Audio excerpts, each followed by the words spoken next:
ಹುಡ್ಕೊಂಬನ್ನಿ ಅಂತ ಹೇಳಿ. ನಾನೆಲ್ಲಿ ಹುಡ್ಕೊಂಡು ಹೋಗಲಿ, ಸರ್ಕಾರದ ಜವಾಬ್ದಾರಿ ಇದು.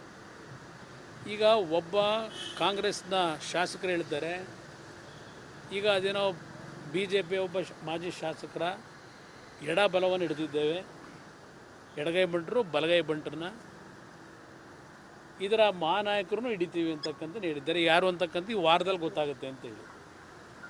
ಹಾಗಿದ್ದರೆ ಈ ವಾರದಲ್ಲಿ ಗೊತ್ತಾಗುತ್ತೆ ಅಂದರೆ SITಯಲ್ಲಿ ನಡೀತಾ ಇರತಕ್ಕಂಥ ತನಿಖೆಗಳ ವರದಿ ಈ ಶಾಸಕರಿಗೆ SITಯಿಂದ ಸರಬರಾಜು ಆಗ್ತಾ ಇದೆಯಾ? ಮತ್ತು ಅದೆಂಥದ್ದು ತಿಮ್ಮಿಂಗಲ ಅಂತ ಹೇಳಿದ್ದಾರೆ, ದೊಡ್ಡ ತಿಮ್ಮಿಂಗಲ. ಬಹುಶಃ ನಮ್ಮ ರಾಜ್ಯದಲ್ಲಿರ್ತಕ್ಕಂಥ ದೊಡ್ಡ ತಿಮ್ಮಿಂಗಲ ಯಾರು ಅಂತಕ್ಕಂಥದ್ದು ದೇಶದಲ್ಲೇ ಗೊತ್ತಿದೆ, ದೊಡ್ಡ ತಿಮ್ಮಿಂಗಲ. ಅದಿರಲಿ, ಅವೆಲ್ಲ ನಾನು ಈಗ ಚರ್ಚೆ ಮಾಡೋಕ್ಕೆ ಹೋಗಲ್ಲ.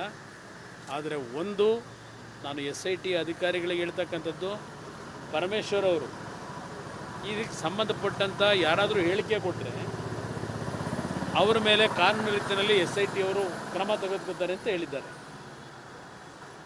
ಗೃಹ ಸಚಿವರ ಹೇಳಿಕೆಗೆ ಎಷ್ಟರ ಮಟ್ಟಿಗೆ ಒಂದು ಬೆಲೆ ಇದೆ ಅಂತಕ್ಕಂಥದ್ದು ನನ್ನ ಪ್ರಶ್ನೆ ಇವತ್ತು.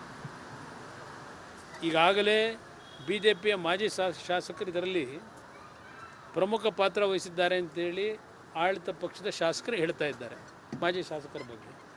ಈಗ ಏನು ಇಬ್ಬರನ್ನ ಅರೆಸ್ಟ್ ಮಾಡಿದ್ದೀರಿ, ಇನ್ನು ಪ್ರಮುಖವಾಗಿ ಇದಕ್ಕೆ ಸಂಬಂಧಪಟ್ಟವ್ರ ಬಗ್ಗೆ FIR ಏನಾಗಿದೆ 22ನೇ ತಾರೀಕು, ಒಬ್ಬ ವ್ಯಕ್ತಿಯನ್ನು ಹಿಡಿದಿಲ್ಲ ಇನ್ನು. ಅದರಲ್ಲಿ ಪ್ರಮುಖ ಆರೋಪಿ ಕ್ಯಾಸೆಟ್ ಬಿಡುಗಡೆ ಮಾಡಿರ್ತಕ್ಕಂಥದ್ರಲ್ಲಿ ಕ್ಯಾಸೆಟ್ ಇಟ್ಕೊಂಡಿದ್ದವನು ಯಾರು, ಅದು ಯಾರು ಸರಬರಾಜು ಮಾಡಿದ್ದಾರೆ ಅವೆಲ್ಲ ತನಿಖೆಯಲ್ಲಿ ಬರಲಿ. ಆ ವ್ಯಕ್ತಿ ನಡಿ ಈಗ ಶುರು ಮಾಡೋಣ.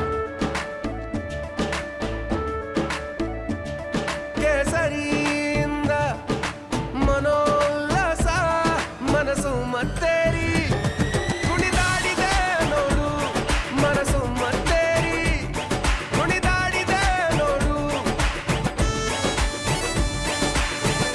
ಕ್ಷಣ ಕ್ಷಣವೂ ಆಚರಿಸಿ ಕೇಸರಿ ಹಬ್ಬ. ವಿಮಲ್ ಬಾಯಲ್ಲಿ ಹೇಳಿ ಕೇಸರಿ.